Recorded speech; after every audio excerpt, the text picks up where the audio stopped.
nahihila ka dahil sa problema, napapagod ka na, parang gusto mo nang sumuko, gusto mo nang tapusin ang buhay, hirap na hirap ka na. The Holy Spirit is our strengthener. Amen! Siya nagpapatatag, nagpapatibay ng ating kalooban para maharap natin ang mga trials at problema sa buhay. Amen? Kaya sabi ng Panginoon, it is your benefits, it is your advantage na kayo umalis ang may panadala ko, Holy Spirit. Amen. He's our comforter, He's our strengthener, He's our helper and intercessor, and He is also our friend, ang Holy Spirit. Oh, kung iniwanan ka ng friend mo, meron kang kaibigan na hindi ka iwanan ng Holy Spirit. Amen! Yes. Ang ibig sabihin po ng helper dyan, Holy Spirit, lagi siyang naka-standby hanggang sa iyo. The Holy Spirit is in you, with you, and upon you. Nakikinig niyo ba? The Holy Spirit is in you, nang tinanggap mo siya, with you, and upon you. Praise God, palakpakan natin po. So, sabi ng Bible, basahin natin, everybody, lakas.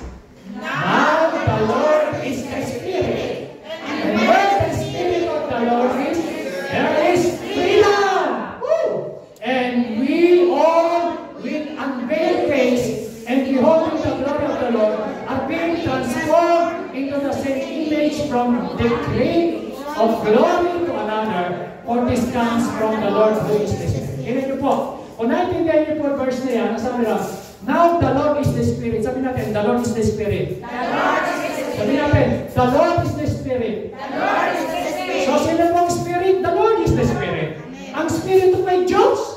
Amen. Ayun ba? Amen. So the Lord is the Spirit. Ang sabi, where the Spirit of the Lord is, there is freedom. Nasaan mo ba Espiritu ng Diyos ngayon? Sino ang makakapagsabi na tinanggap niya sa puso niya Espiritu ng Diyos? Amen! Yung iba, gusto natin tanggapin. Tinanggap mo ba natin ang Espiritu ng Diyos? Amen! Amen ba? Amen! So, sabi ng Bible, where the Spirit of the Lord is, there is freedom.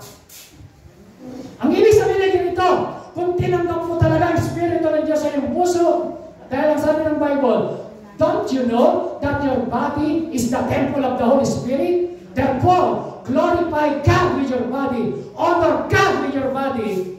Because you are bought with a price. Binili ka ng dugo ni Kristo. So the Holy Spirit is in you. Therefore, you have freedom. Amen. Woo! Sabi natin, I am free. I am free. By the Spirit of poverty. Sabi natin, I am free. I am free. Parang hindi kayo malaya eh. I am free. Ano sabi ng Bible? Where the Spirit of the Lord is, there is freedom.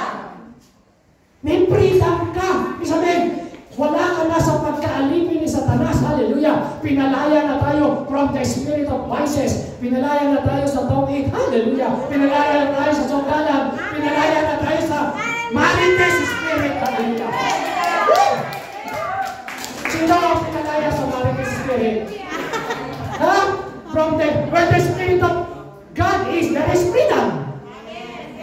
Sabi natin, I am free. I am free. From the Spirit. From the Spirit. Of chismis. Of chismis.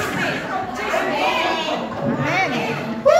Sabi ng Bible, kung saan meron, alam niyo po ba yung salitang transformation? Ang sabi nun, and we all, with unveiled face, beholding the glory of God, are being transformed. Sabi niyo, transform. Sa Greek word po yan, metamorphosis.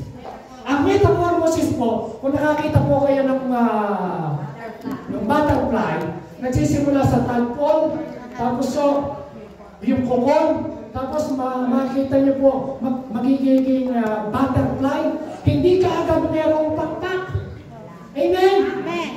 So kaya mga Kristiyano, mga kapatid, tingnan niyo, kapag nasa yung Espiritu ng Diyos, ang sabi ron, babaguhin tayo ng Diyos from glory to glory. Amen. Kada punta mo ng church, on the rock Sunday, pag uwi mo, may binabago sa iyo. Amen. Amen. Kada simba mo, kada punta mo rito,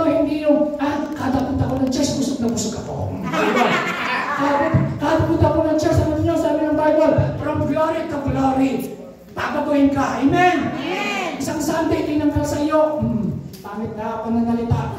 Pagpunta ka na naman, may pinako na naman. So ang sabi ng Bible, from glory to glory, yun ang ibig sabihin ng transformation. Gawain yan ng Banal na Espiritu.